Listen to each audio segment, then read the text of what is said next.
జై శ్రీమన్నారాయణ, జై శ్రీరామ్. శ్రీమద్ భగవద్గీత మనకి ఈరోజు శ్లోకంలో శ్రీకృష్ణ భగవానుడు బ్రహ్మదేవుడి యొక్క కాల వ్యవధిని కూడా చక్కగా తెలియజేస్తున్నారు. అది కూడా తెలుసుకుందాం.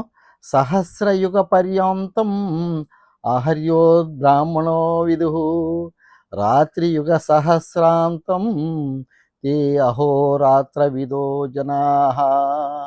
1000 చతుర్యుగాల కాలం బ్రహ్మకు ఒక పగలనియు, అంతేకాలం బ్రహ్మకు ఒక రాత్రినియు తెలిసిన యోగులు కాలతత్వమును నిజంగా ఎరిగిన వారే.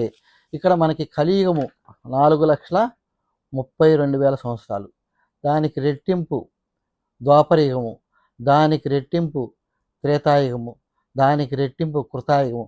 అలాగా మనకు మొత్తం కూడా 43,20,000 సంవత్సరాలు ఒక యుగం అవుతుంది, ఒక మహాయుగం అవుతుంది. అలాంటి యుగాలు 1000 యుగాలు ఒక పగలు, అలాగే 1000 యుగాలు ఒక రాత్రి బ్రహ్మదేవుడికి. ఇలా 360 రోజులు ఒక సంవత్సరం, ఇలా 100 సంవత్సరాల ఆయుర్దాయం అని ఇక్కడ తెలియజేస్తున్నారు. ఎందుకు ఇంత ఇంత తెలియాల్సి ఎందుకు? మనకి సమయం అనేది ప్రతి మనిషికి కేటాయించబడింది. ఈ సమయాన్ని అన్నిటిని కూడా, ఈ కాలాన్ని అన్నిటిని కూడా నడిపించేది ఎవరు? కాలాతీతుడు. కాబట్టి కాలాలను కూడా తన చేతిలో పెట్టుకున్నవాడే ఆ యొక్క శ్రీకృష్ణ భగవాను తెలియజేస్తున్నాడు. తెలియజేసినప్పుడు మనకి సంవత్సర కాలం దేవతలకి ఒక రోజుతో సమానం. అలా ప్రతిదీ కూడా ఇప్పుడు మనం చూస్తున్నాం, రాకెట్లు కక్షలోకి పంపించేటప్పటికి వేగాలన్నీ మారిపోతుంటాయి. అలాగే మనిషి జీవిత ప్రమాణం కూడా మనకు తెలుసు.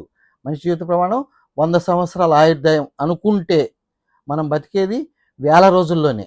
360 ఇంటూ 100 లెక్కేయండి, 36,000 రోజులు. ఈ 1000 రోజుల్లో మళ్ళీ సగం రోజు నిద్రకే సరిపోతుంది. కాబట్టి మనం భగవంతుడికి ఎంత చేస్తున్నాం? కాబట్టి భగవంతుడిని తెలుసుకోవడం కోసమే మనం మనిషిగా మానవ జన్మను పొందాం. ఈ జన్మలో మనం చేయాల్సింది ఏంటంటే, ప్రతిదీ అంతా ఆయన ఇచ్చేదే, తిరిగి ఆయనకి వదిలిపెట్టిపోవాలి. నిష్కామంగా జీవించాలి మనిషి. ఎప్పుడైతే నిష్కామంగా జీవిస్తూ భగవంతుడిని తెలుసుకోగలిగితే మన జన్మ చరితార్థం అవుతుంది.